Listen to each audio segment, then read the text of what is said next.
everyone. Welcome to the Sports Corner with the Conn Man on the Sports Wave Network. I am your host, the Conn Man. I am here with a very special guest, my man Stephen Cooper. Coop, how you doing, my brother? I'm doing good, brother. How you doing? I'm doing rather well, folks. You know, my man was scheduled to be on my show a while back, but I have a little problems with computers and phones, man. We don't get along very well. So the last time Coop came on, my producer Key Williams and Mike Semi had to take over while I had a little mishap. But I wanted to come on and correct that, and I had got in contact with Coop and asked him if he would come on again, and of course, he came through as he always does. Coop, before we get into it, I don't know who guests you might have coming in. I have no idea what surprises might be coming. I don't know yet, but we're gonna find out. But anyway, folks, let me give you a little something about Mr. Coop. First of all, Mr. Cooper is from Wareham, Mass. 6'1", 235 pounds. He went to Wareham High School. He then gravitated over to Maine University. He then as it was stated, he was verbally committed to attend the U.S. Naval Academy, but transferred closer to home at the University of Maine to try and earn a scholarship. In an interview with Tom Shanahan, Cooper said his decision was a family one. We weren't really thinking about professional football, Coop said. We were thinking about a job after college. And if you go to the Naval Academy, you're not going to get turned away for a job. And then it goes, because his high school coach and Maine Black Bears football head coach Jack Cosgrove played together in college, Cooper was offered a scholarship and became an instant star. Check this out, y'all. Cooper earned Maine's Roger Ellis Rookie of the Year award his freshman year in 1999. As a junior, Cooper earned Atlantic 10 Co-Defensive Player of the Year. During his senior year, Cooper racked up Atlantic 10 Conference Defensive Player of the Year in 2002.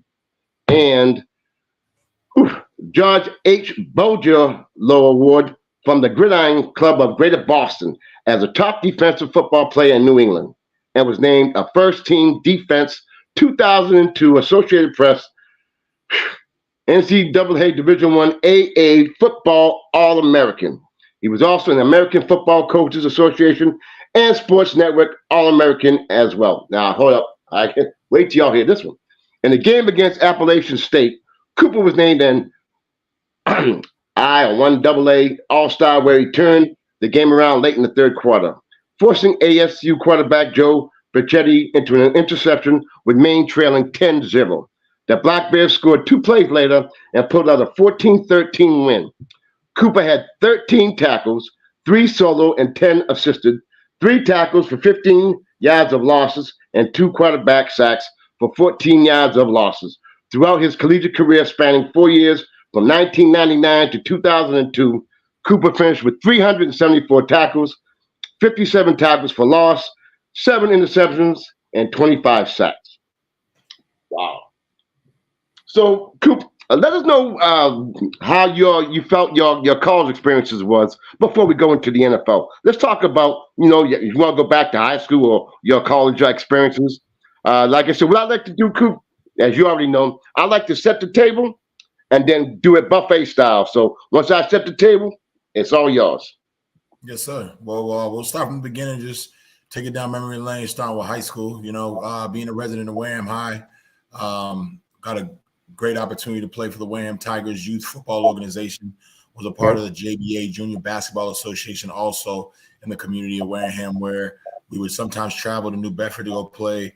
Like some of my close friends of Marcus Houtman and Sam Acker, Rob Delalue, Isaiah, guys like that, and competing against the neighborhood city kids from the little town of Wareham. And it was something that we loved to do because some of the best athletes were coming out of New Bedford, where we had just as good athletes, but we didn't get the notoriety being from the city. But at the same time, I felt like it was a great rivalry amongst ourselves as friends and family.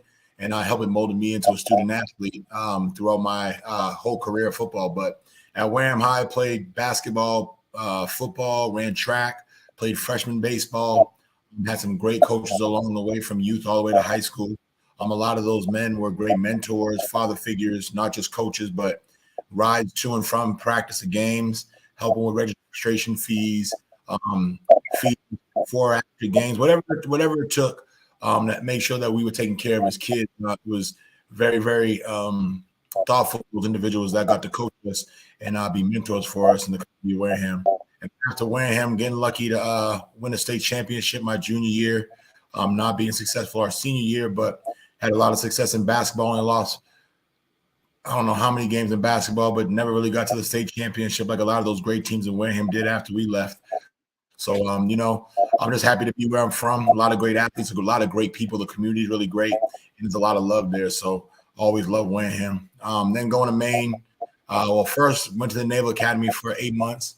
It was, like I said, like you just said a little while ago, it was more of a family decision, just because we all know graduating as an officer in society today, you're going to be pretty much well plugged into any type of job you want moving forward and/or serving in the military. After my 8 months there, it just wasn't for me. I ended up communicating with my high school coach, David Harrison. He was an alumni at Maine that had a great relationship with Coach Cosgrove, to where I had to take a few summer classes at community college back in Massachusetts. And then after that, I got to enroll in the University of Maine, went there, redshirted my first year, got an opportunity to play special teams, but it wasn't something that I wanted to do. I wanted to build my body up. I was a basketball frame. I only played basketball all year round.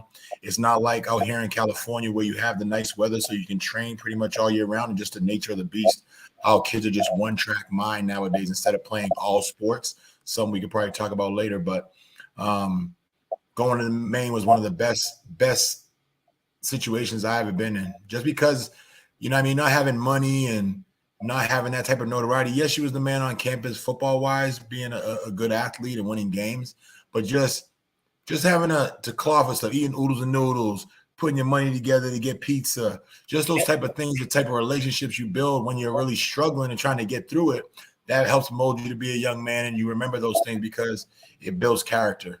And we shared a lot of those times. I used to drive back and forth on weekends during the summer, 5.5 hours back to Wareham or New Bedford, to whether go see the friends, go play basketball, and just be around family, go to the Cape Verdean festivals, parades, whatever it was going on back home. Definitely wanted to be there just to be around our people and be around the family. So that was always awesome. But Maine was it was great. I got lucky. I went in as a quarterback and a free safety because I was only about 175, 185 pounds at the time. An injury happened during spring ball where they moved me down from safety to linebacker because I knew I played linebacker my whole life from the age of 7 all the way until prep school, to where once that injury happened, I kind of fell into that role and had a lot of success once I got on the field and hit the ground running. Had great teammates, great coaches, great schemes that I got to play in. But one thing I hold dear to my heart is being a student of the game, understanding what I'm going to do, putting in the time, watching film, making sure I'm working out hard during the off season, taking care of my body, making sure I get the proper rest. But more importantly, for most kids that get an opportunity to hear this, just surrounding yourself with positive people. A lot of my friends that the Houtmans, the Delalus, the Sam Ackers, the Almeidas, I call them my brothers, even though we're not from the same bloodline. Our families all coexist together. They all look out for one another and care about each other. But the group of friends that I have, never been in no issues, never been in no situations, always had each other's back, and do a lot of community philanthropy in the community to help with the kids and or just uplift our communities that we're staying in. That is an outstanding thing. So we'll try to go a little fast forward if we can. Right after that, you were named, excuse me, the defensive player out of New England. The San Diego Chargers signed you as an undrafted free agent on May 2nd, 2003. You played mostly a backup role for your first 4 years before your breakout season in 2007, when you started all 16 games and recorded a career-high 107 tackles. The following 2 seasons were also productive, totaling 201 tackles and starting 28 games.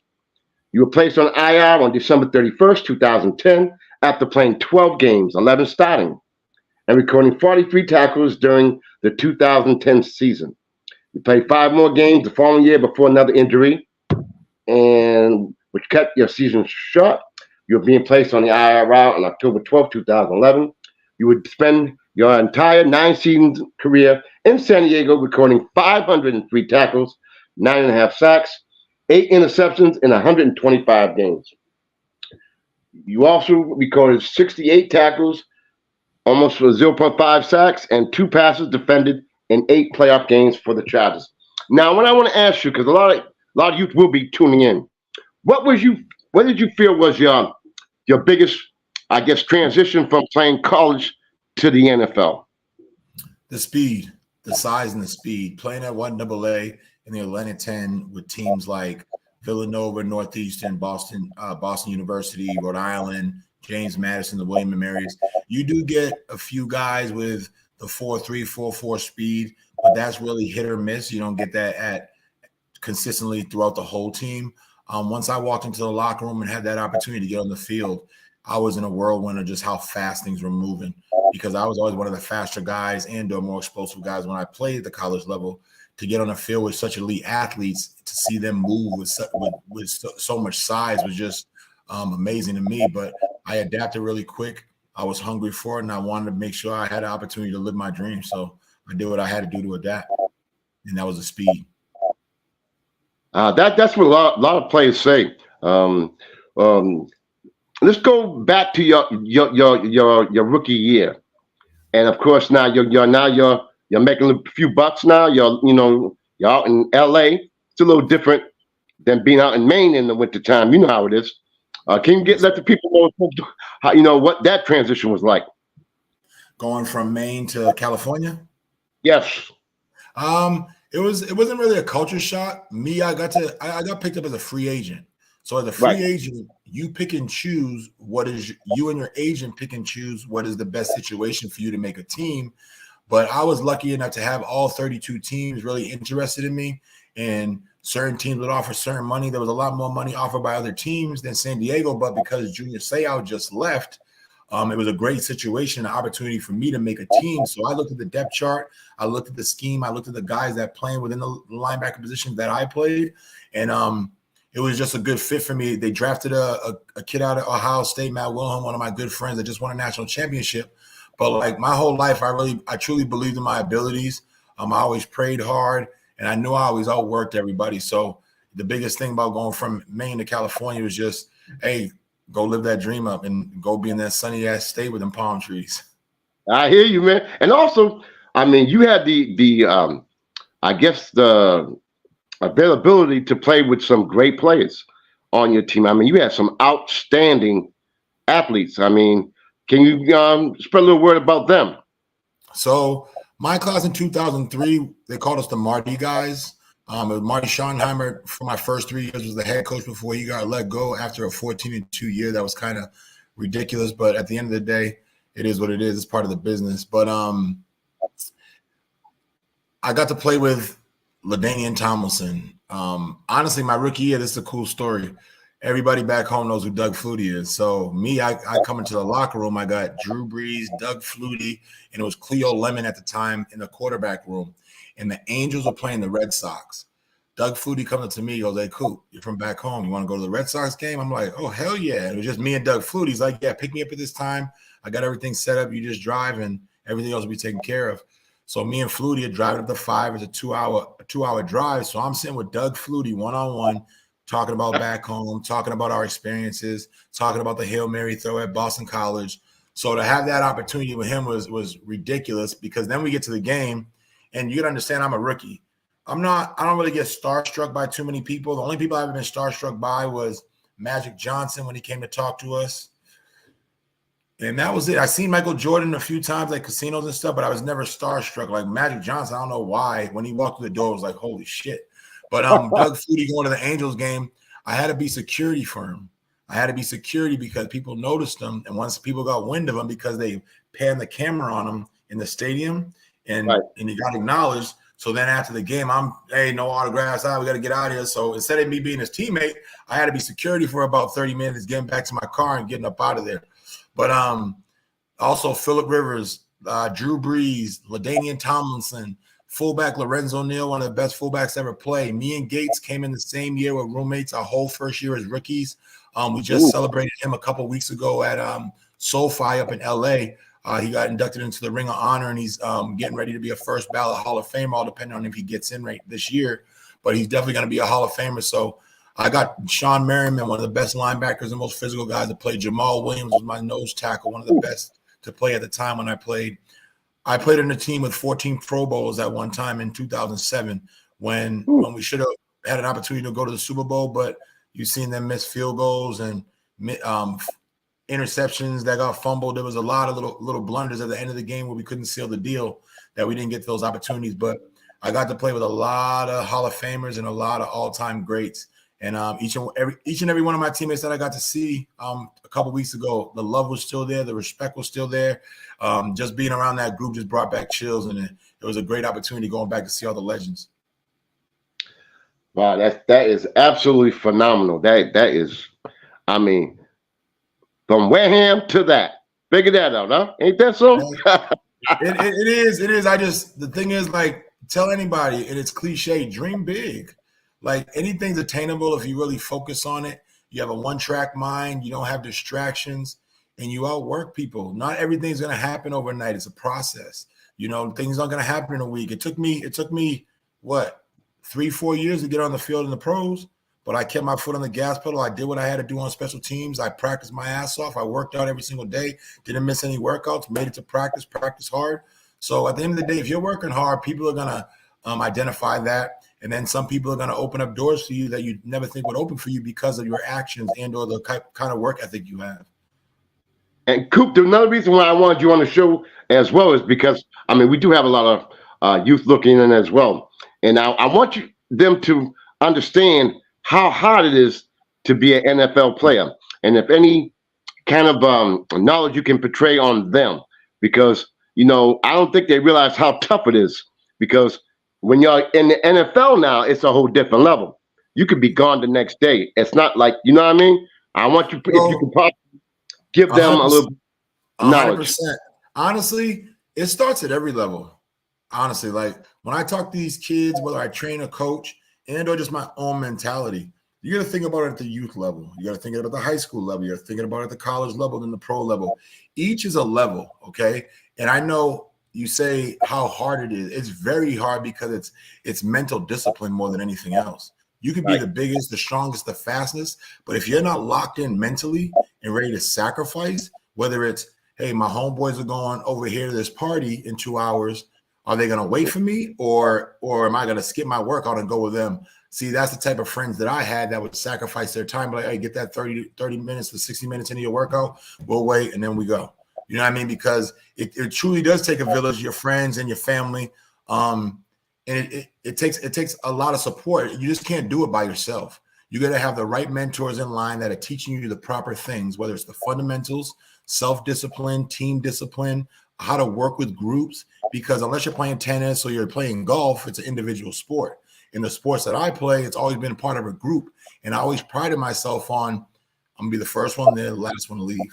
I'm going to run as fast as I might not be the fastest, but I'm going to give it everything I got. When you look at me, you're going to see me pretty much almost dying because I'm sacrificing myself for the betterment of the team. But at the end of the day, I have an all-in goal as an individual. I want to be the best player on the team. I want to be the best player in Wareham. I want to be the best player in Massachusetts. I want to be the best player in this country if I can help it. And if that's your mentality, which is the toughest thing to really overcome, can you get up at 6 a.m. every morning? I wake up at 4 a.m. every single morning because that's the way I'm programmed. You have to be a machine, in all honesty. Are you willing to eat good? Are you willing to put – so I talk about fitness a lot, okay? And what is tough is the word discipline, whether it's physical, mental, anything. When you drive a car, you have to put gas in it. You have to have oil. You have to change your tires. What is that called? It's called maintenance. It's maintenance that has to happen for your car to run efficiently. I treat my body like a machine. The way I sleep, the proper hydration, fruits, vegetables, proteins. You have to know what's going in your body in order for it to grow, in order for it to perform. But like I tell anybody, life longevity. How long do you want to be here on this earth? You know what I mean? And that's a whole different subject, but you got to know what you're putting in your body to be one of those elite athletes. There's not too many Deion Sanders. There's not too many Bo Jacksons. Like, those are one of a kind. Those guys are blessed. Like me, Right. I truly had to work for it. I ran a 4.940 when I came out of high school because all I cared about was basketball. Like worried about dunking. I was always doing plyometrics, and I want to be like Jeffrey Clark and Marcus Wills and all the dudes from New Bedford that was dunking. I wanted to be on the front page of the Standard Times being talked about. And that's something that I did because of the work I put in. So like tough, it's the discipline. You got to be willing to sacrifice, and you got to outwork everybody. It doesn't stop. Like just like that ticker on a clock, it never stops. You don't get time back. So you better maximize your time when you're doing something. When my son sprints, finish all the way through. Don't cheat yourself. That last rep, it should be a struggle on the last rep. It shouldn't be coasting through it. You're not giving it everything you got. You got to maximize your time. You got to maximize the experiments, and you got to push yourself to be uncomfortable. If you're comfortable, you're not pushing yourself. It should be burning. You should be out of breath. We always want safety, but at the end of the day, you're killing yourself. You're breaking yourself down. It's part of the process. Wow. Where did this come from? I mean, how was this instilled in you? Nowadays these people got these phones, and that you got a lot of followers. Like in my era, I grew up with the Gatorade glass bottle, not the plastic ones with Michael Jordan, the Sometimes I Dream, all that shit. So in my house, we didn't have cable, so I didn't get to see all the national games and stuff. But when I did watch TV, and I was watching TBS because I was a big basketball fan, it was the Celtics with Parrish, Bird, those guys. But I was a big fan of Dominique Wilkins. Why? We all had TBS. It was a local channel. So I always watched the Atlanta Hawks, and to watch Dominique Wilkins doing all the windmills and all that stuff, I would go outside right after watching the game or getting inspired by a move or something, and I'm just practicing nonstop next door at one of my best friends, JC Cadoza's house, nonstop shooting the basketball all day long. But I had guys from the community like Byron Andrews, Sidney Andrews, Romaro, Smith, Jay Canute. These are guys that were 4 to 6, 7 years older than me, but they would take me under their wing.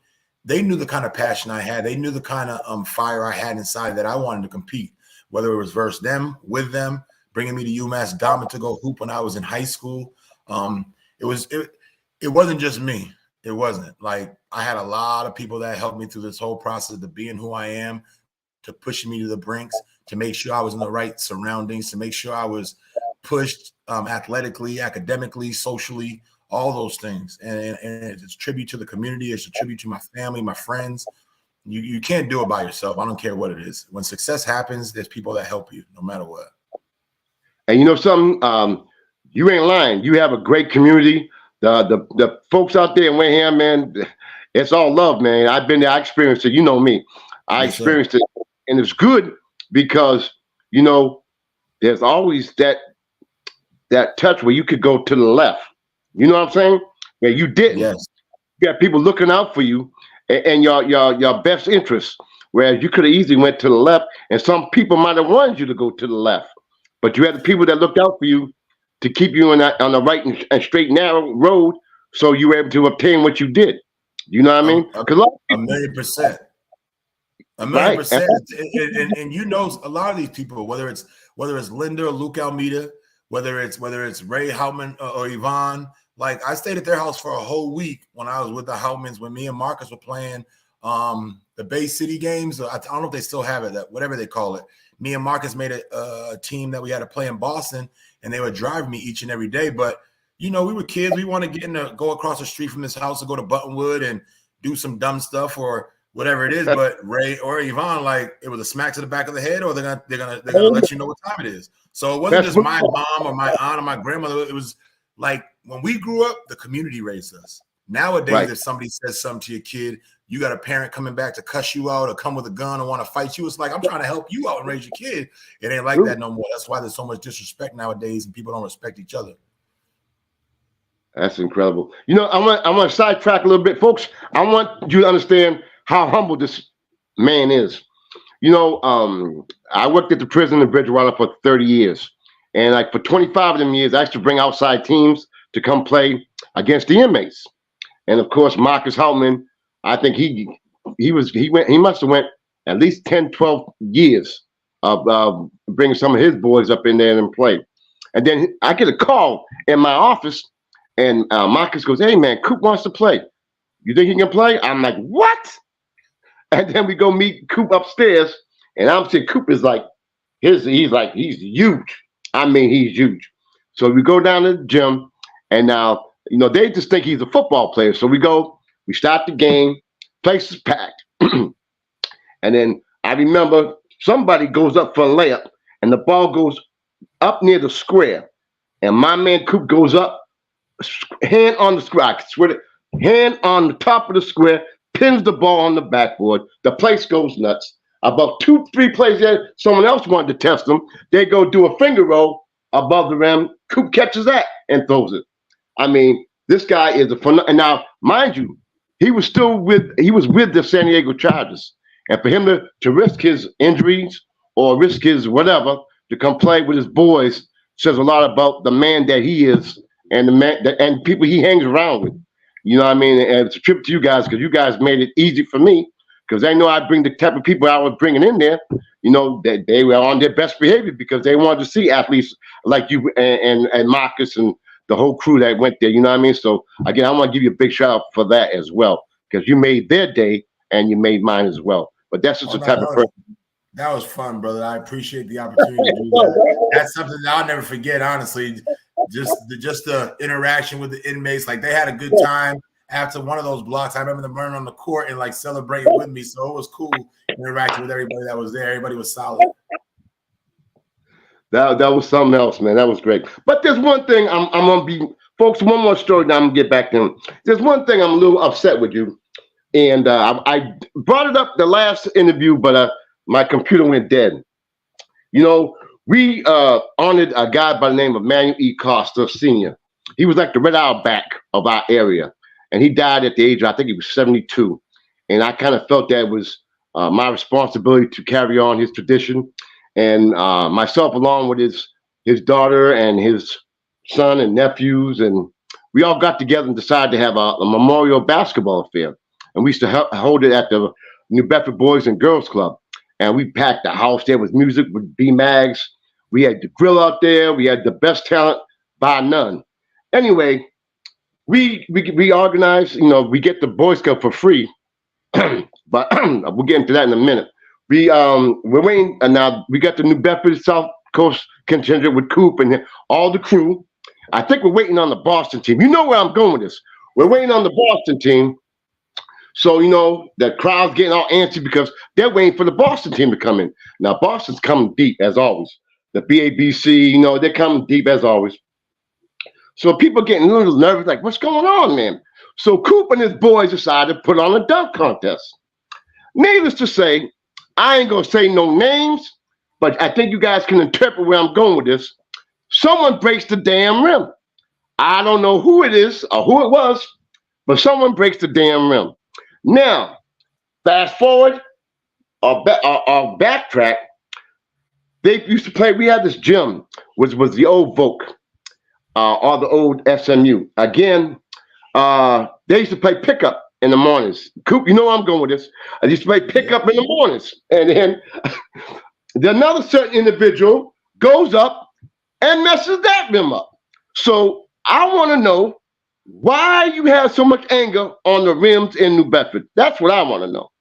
Hey, when you grow up watching Jeffrey doing all them dunks and games, you want to emulate those type of things. So when I was in the city of New Bedford, I had to make sure I keep everybody's ears ringing when I came to town. So the old Voc, Flea's, it was Flea's fault. Flea threw the alley really, really high, and I had to go get it. And I was used to watching the Dominique Wilkins and Sean Kemps. So I like to, we call it gorilla pimping the rim. So at the old Voc, that was me. At the boys club, that was a kid from Boston that broke that one. I didn't break that one. We had a dunk contest before. Okay. Yeah, that was I'm snitching on him. I didn't do that one. All right, because I got a case. I don't remember everything, but I knew that happened, and that came out of my damn paycheck too, by the way. But anyway, that was cool. But hey, what are your well, like you said, you know the Houtman family, of course. Everybody knows the Houtman family. I personally don't like none of them, but I mean, the Houtman family. The Almeidas. I mean, Almeida's from the Cape, New Bedford, I guess, as well. But we have a lot of people out here, and then we have a lot of people in Wareham. I think we're kind of almost like the same.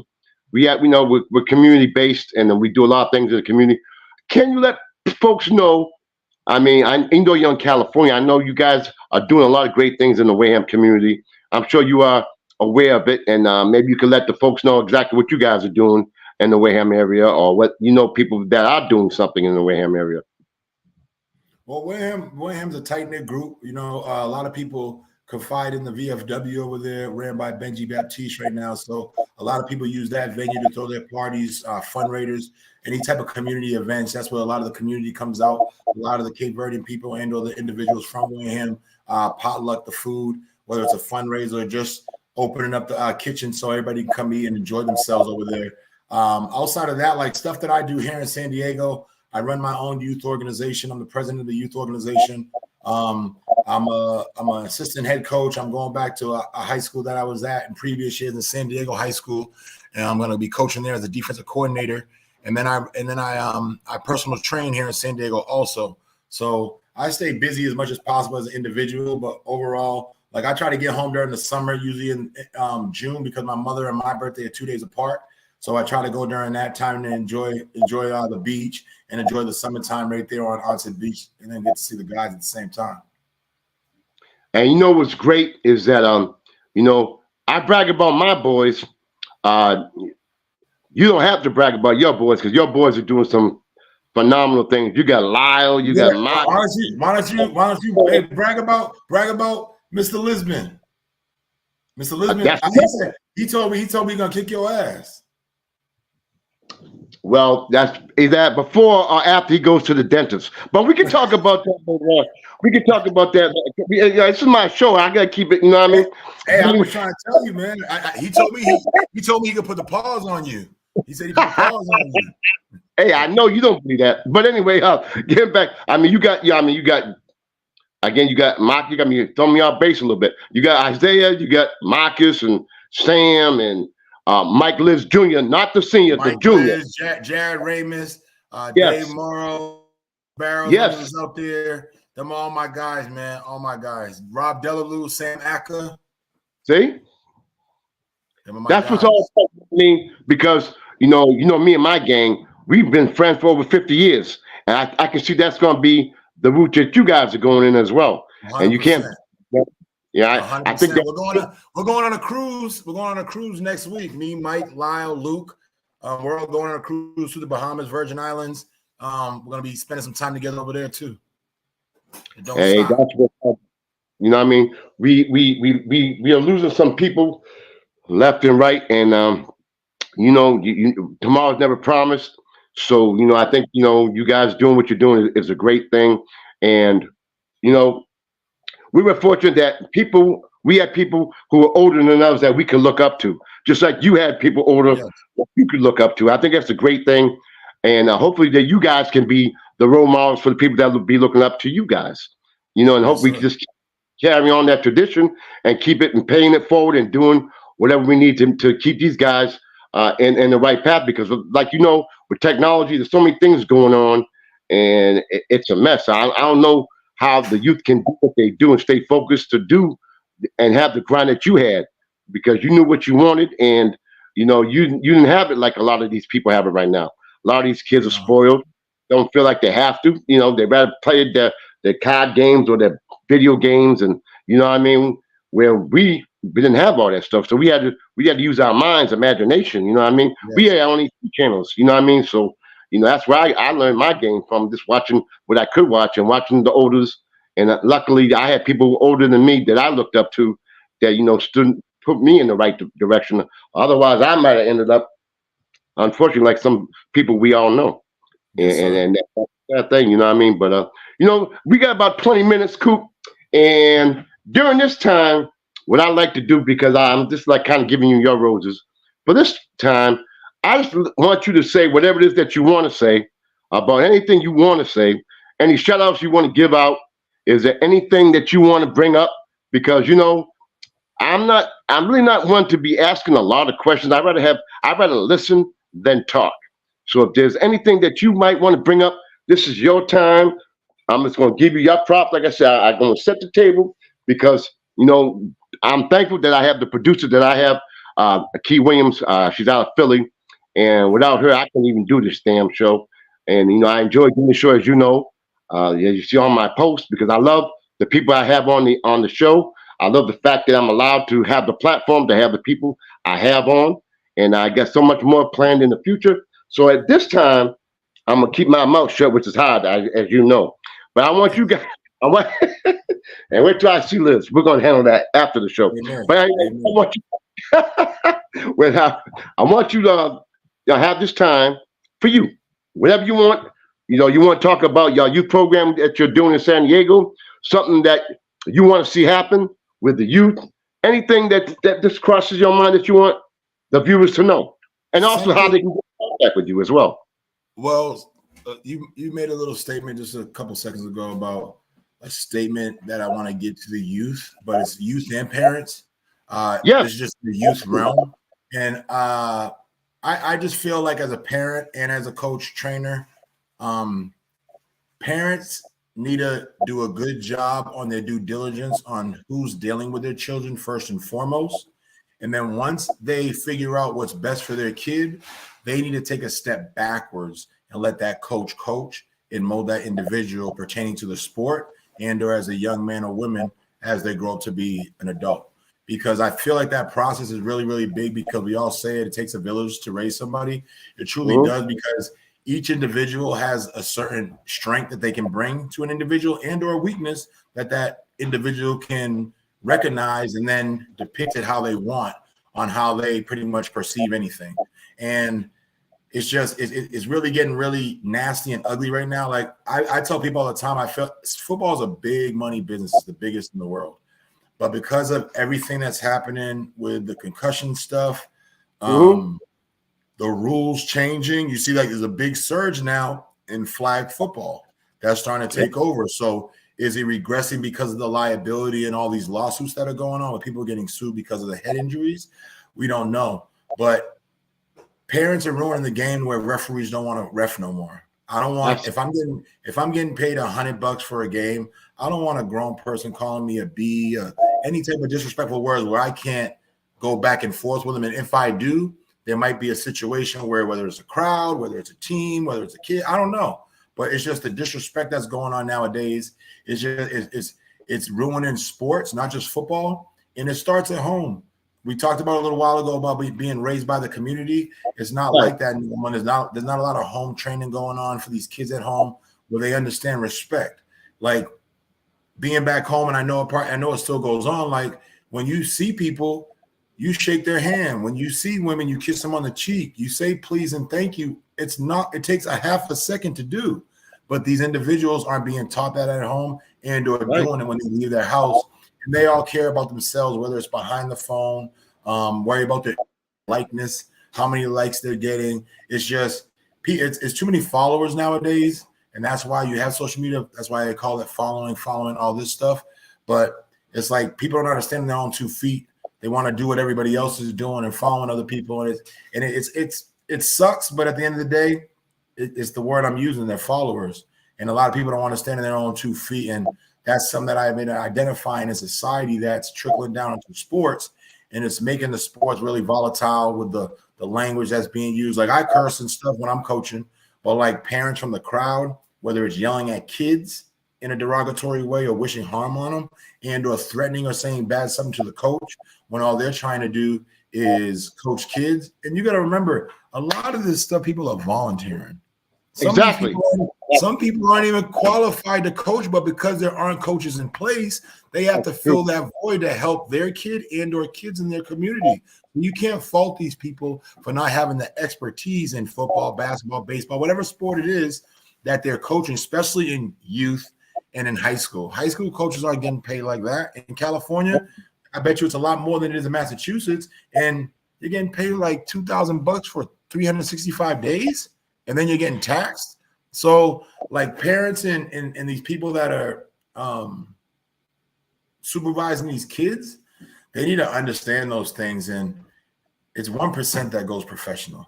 Stop thinking Yeah. your kids go to the pros. It's one of the hardest things to do. You got to have a lot of luck, and you got to have a decent network with getting in through that door. It's very, very hard. I was lucky to have a lot of success throughout my my college time to where the All-Americans, the defensive player of the year, all that nonsense, to where I had a buzz nationally, to where I was USA Today Parade All-American, all that stuff for 2 years straight.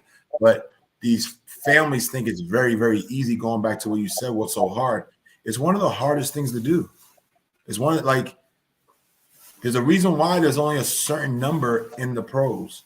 It's elite. It's the Navy SEALs of sports.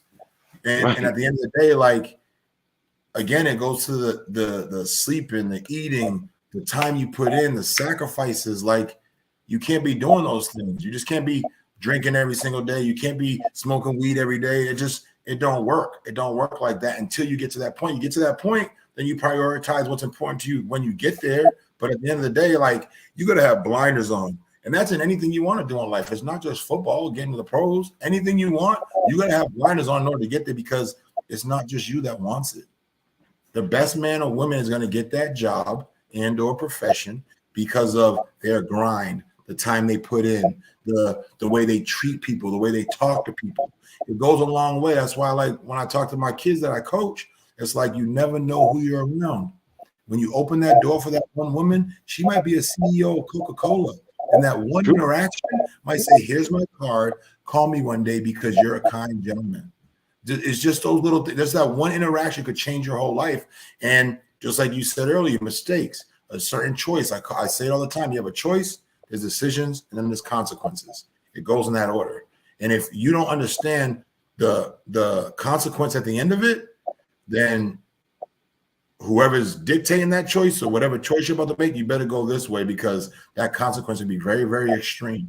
I've seen a lot of high school kids go to jail because of accidents where they didn't think it was going to get to that magnitude, where it was murders, stuff like that, to where they're trying to rob a kid for the phone, grab the kid gets ran over by the car. It's like there's a lot of sad stuff that goes on. I have a kid in high school that I coached years ago that just got shot because he's in confrontations downtown San Diego at night. It's just, you guys know right from wrong. Nothing good happens after 12 o'clock. Nothing happens good after 12 o'clock. Get your mother ass in the house.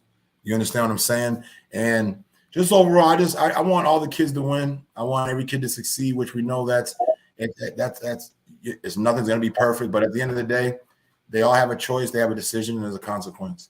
What do you want out of your life? What do you want out of your experience? And at the same time, make sure you're telling those people that you love and care about, I love you, give them their hugs and kisses, because like you said, you never know when they're going to be there or when they'll be gone. So make sure you maximize the time with your loved ones and take advantage of it, because this time we have is we don't know if we got tomorrow. So enjoy it and appreciate everybody else in their existence. You know, that's another reason why I wanted you on, Coop, was because I wanted someone who can keep it real, and I know you would.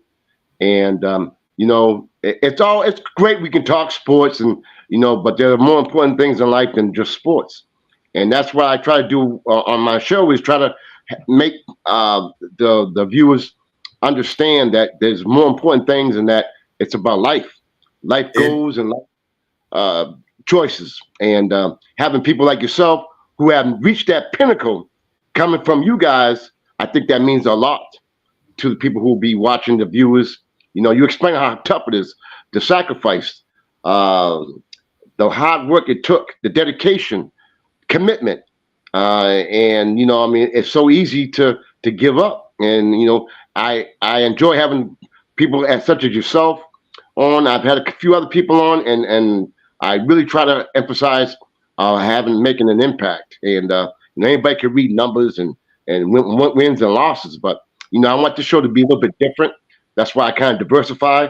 I do sports, entertainment, music, whatever I feel that can make an impact on the people and the viewers that are watching. And I have the platform to do it. And again, I want to thank you for coming on. Now, people are, you know, this is going to be put all over the place. And I know it's all over Wareham because Kyle Pye has told me he already put it out there. But anyway, is there any way that these people who are watching, besides Wareham, and they want to get in touch with you, how can they go about doing it if they want to, you know, maybe get some tips on your nutrition or your fitness regimen or training regimen or anything like that? How could they get in touch with you? I'm on Instagram, Coach Coop 54, and then on Facebook. I think it's Stephen Cooper. I don't even know. I don't. Social media is just whatever. But if they want to get in touch with me, they get in touch with me through Facebook and or IG. If it's people from back home, I have a big group of family and friends that know me from back home. They know how to get in touch with me. So if anybody ever comes across anybody that's trying to get in touch with me, definitely forward me their information or just reach out to me. If I have to talk to somebody about fitness, football, whatever it is, I'll try to do my best to make sure I make time for them. I understand, like, you never know when one person can talk to you and brighten up your day. So whenever I have an opportunity to do that, when I do have the time, I try to make sure I commit to that, because a lot of people help me along the way through the ups and the downs. I've been in great moments in life. I've been in terrible moments in life. And there's been people there each and every time to help me through those situations and to celebrate certain things. So, I want to do the same thing in return. I've been fortunate. I've had quite a few athletes come on. Most recently, Gene Smith, who played with that Georgetown team with Pat Ewing and them, and he has a big time job out in LA. You probably know who he is, Gene Smith. I mean, anyway, he's on the Georgetown committee board. He got a big time job. And when I asked him, and I like to ask athletes, especially the old timers or older ones, what is your take on the NIL? What is your feeling on the NIL? And how do you feel the fact that players can maybe extend their collegiate career while making quite a bit of money? As we know, certain players right now are making $7 million. I won't say names, but we know who they are. I mean, what is your take on the NIL and how it either helps or hinders coaches? Because now if an athlete is not happy where he's at, he can just get up and bounce. And what that does, I think, it doesn't lead up to, I guess, consistency, unity. It seems like teams can never really form to be a team because people are in and out. They don't, you know what I mean? I don't know what your take is, because you were a former athlete. You weren't around. I mean, you weren't around when they were. If you were playing now, I'm sure you would take advantage of it. But you didn't have the opportunity blessed on you. But what do you feel about the athletes? I know you're going to say they deserve whatever they can get. I understand that. But as far as the coaching aspect, because that's, if you notice, that's why Krzyzewski left. That's why a lot of these coaches are leaving, because they can't deal with the NIL situation.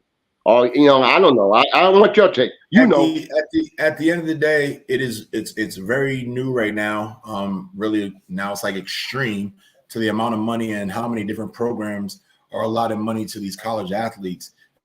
Like you said, I do believe that they're entitled to that, because we know the root of all evil is money, right? And at the end of the day, these people that are at the hierarchy of this, whether it's the presidents, the CEOs, the ADs, the owners, they get to make all this money off of these individuals' backs. And these same individuals, they could go out there and they can get paralyzed. They can go out there, need a hip replacement. They may go out there, need a knee replacement, shoulder ailments.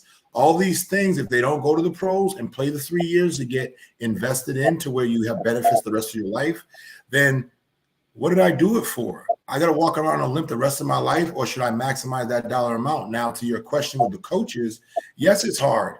But you as a coach, you have to adapt. Just like the kids have to adapt when you leave me to go to another program to make more money.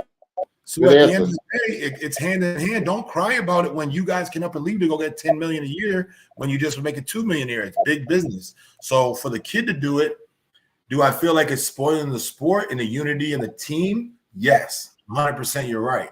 But at the end of the day, because money's involved, it's a business. You can't have feelings when money's involved. There's no feelings in money. It's paper.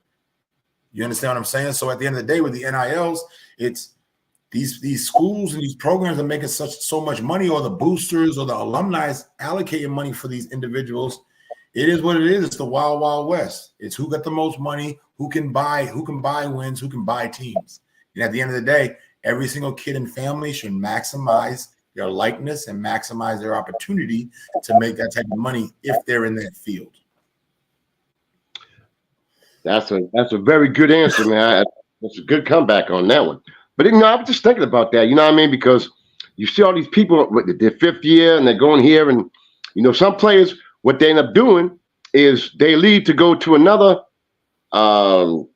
college, and the one that they left is doing better than the one they went to. You know what I mean? It's all about money, brother. You know that. It's just like it's like in a 9 to 5. It's like in a 9 to 5. If I can make $5 more an hour at another place that isn't like too far driving or whatever it is, I'm going to get my money. Like, you'd be stupid not to, as long as the situation's right. But you got to understand also, they're on borrowed time. They're only in it for 1 year. You have 4 years to 5 years to maximize this experience and make as much money through NILs if you get that opportunity. Now, you maximize that money, you don't need to go pros. You can already start buying real estate. You can start investing in yourself. Whatever it is you want to do, as long as you're smart financially, or you got a good group around you that understands how to do those things, or you can be part of a financial group, then sky's the limit at a young age. But a lot of these kids don't understand. Yeah, everybody wants the Richard Mille watches, the diamond chains, the nice cars. Right. It is what it is. Everybody watches MTV Cribs. It is what it is. I was a victim of that too. It is what it is. But at the end of the day, like, it just sucks for the kids, because if they're not coming from a strong household or family that has financial literacy or understands dealing with that kind of money, that money is going to be the downfall of that family, because everybody's going to want. The individual is going to give and/or say no. Why does he get this much? Why does she get that much? It's for a child at the age of 18, 19, 20, all the way up to 27, because you have these Mormons and like Utah and Nevada that is still playing. They're not even men yet. They're still kids. Like, do you know how to balance a checkbook? Do you understand taxes? Do you understand interest rates? Like, these are things that we aren't taught when in education, where this is something that should be taught from youth, high school, college, all the way up. Because once you turn 18, you can start building your credit line. And honestly, you could do it at like 16. Like, kids that understand bank accounts and understand how to look at that stuff. I didn't know how to balance a checkbook when I got to the pros, when I got all this money. I had no idea. You know what it was? I could go buy whatever I want, whenever I wanted. That's the mindset. You know what I mean? So there was no more window shopping. It was, I can go shopping and get what I want. You know what I mean? So it's a tough situation, because every individual is different. Some of them do have a supportive household and understand and come from money, or there's other households that never had that type of money, and it's just not a good situation if they're not disciplined. So it's just, I want everybody to get paid no matter what. I want everybody to get paid, but at the same time, I hope everybody got a plan when they get paid. That's a fact. I mean, now you're still relatively young. What do you see as your future ambitions going forward? My future ambitions are to make sure I stay as healthy as possible, because I want to live as long as I can. Once my youngest son gets done with, he's 16, he's a freshman, getting ready to go to his sophomore year. Once I'm done coaching him in high school, that's when I'm going to step back from coaching and go travel and watch him play college ball. And then once he's done, most likely I'm going to probably get back into coaching and stay busy. I'm a person that I don't like being lazy. I don't like sitting on my butt. I got to be doing something all the time, because like I said, I don't even like to sleep, because you never know when that last day is going to happen. So I'm doing something all the time, picking up my phone. Like, I rarely even listen to music anymore. Like, I'm calling somebody that I haven't talked to in a couple of weeks or a couple of months. Hey, how you doing? What's going on? How you been? How's the family? How you kids? Oh, this person passed away. That's whatever.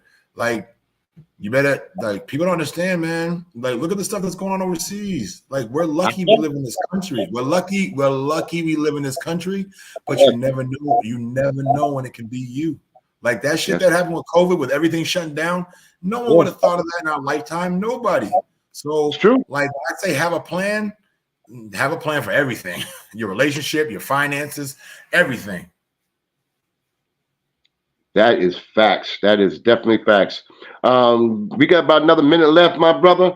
Of course, I'm proud of you. You already know that. I pump you up enough. I'm honored to have you on my show, and we're gonna kick it again soon, I'm sure, with the crew. Is there anybody you want to give a shout out to? Before you even do that, I got to give Lisa Rigo and Lynn Spinola, because they said, "Oh, Mike, you finally starting recognizing some people from our way." So glad. Now here you go. You know what I mean? I had Denzel on before as well. So, Denzel and Luke came on. So, and I'm trying to represent. I'm trying to diversify. So, is there anybody else you want to give a shout out to? Shout out to everybody back home in Wareham, New Bedford. Anybody I ever came across, family-wise, friends-wise. Appreciate everybody that's doing whatever they can to help each other. Anybody that's ever helped me along the way, always love and respect. I'm a phone call away, an email, a text away if you ever need anything from me. And like I always say to all my boys, the guys that we already mentioned, ain't nothing but love and respect. Our friendship's going to last forever. And they just keep doing what they're doing on that side of the coast, and I'm going to keep doing what I'm doing over here. I tell you, man, that's a great thing y'all got going, and I know you guys are going to keep it going for the duration as well. Well, ladies and gentlemen, I want to thank you guys for tuning in to my show, Sports Con with the Conn Man, on the Sports Wave Network. We got another great show tomorrow night. We got professional boxer Drew Dwelly. Excuse me, let me get it right. 11-1 professional boxer. We're going to be doing a damn thing tomorrow night, same time, same channel. Again, my man Coop, thank you for coming on. I really appreciate you coming on, my brother. Take care. God bless. And everybody's going to see this. You know how I am. God bless you. Day. Peace be with you. Take care, y'all. Thanks, Coop. All right, brother. Yes, sir.